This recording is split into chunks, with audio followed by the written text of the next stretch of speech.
Sheela, thank you so much for joining Nature's Newsroom. For our audience around the world, will you please introduce yourself, tell them who you are and what you do? So my name is Sheela Patel. I live and work in Mumbai, in India. I'm the director of an organization called Spark, which works with a huge network of slum dwellers in India. And together with another 32 countries, we form Shack Dwellers International that works in about 32 32 countries in Asia, Africa, and Latin America. So my focus is people living informally, the women in those neighborhoods, and their lives. The people who you are focused on in Slum Dwellers International, what part are they playing in COP26?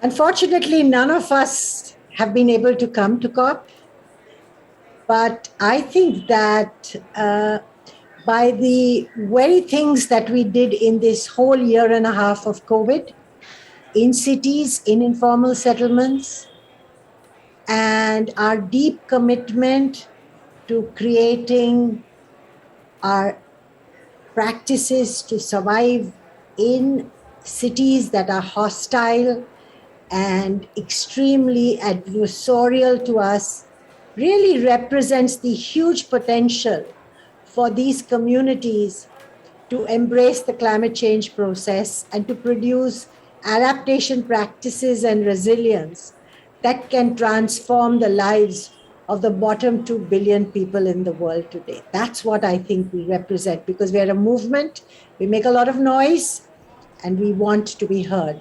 So whether we are in Glasgow or not, we are working very hard to make our voices heard everywhere. Sheela, the week of COP26, the second week of COP26, starts with adaptation, climate adaptation. What is your headline? What is your message for the delegates and the attendees in Glasgow? One, adaptation is local, local, and local. If you don't adapt as individuals, as communities, as neighborhoods, as cities, as countries, we will not have the kind of transformation that we need to happen now. For that to happen, everybody has to participate. And poor communities have been doing that despite no support from anybody else. Even in this COP, they have not been recognized adequately. The impact of COVID on their lives is often discussed as amazing innovations that they have produced, but there is not sufficient resources, policies, and attention given to the challenges of informality now and in the future. That's a big, big thing missing. There's a lot of talk about cities, a lot of commitments by mayors, but no focusing on those who live in dire straits and the fact that they are going to host the huge volume of people who are now going to come into the cities in the next 5 years as climate change produces huge changes in who lives where.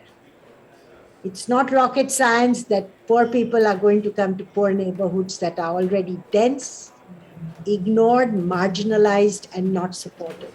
You cannot have good quality adaptation if those circumstances are not changed. And so all this talk about social justice, about caring about the most vulnerable, is all hot talk without action. Thank you so much for being part of Nature's Newsroom this week. Really appreciate you. Thank you, Sheela.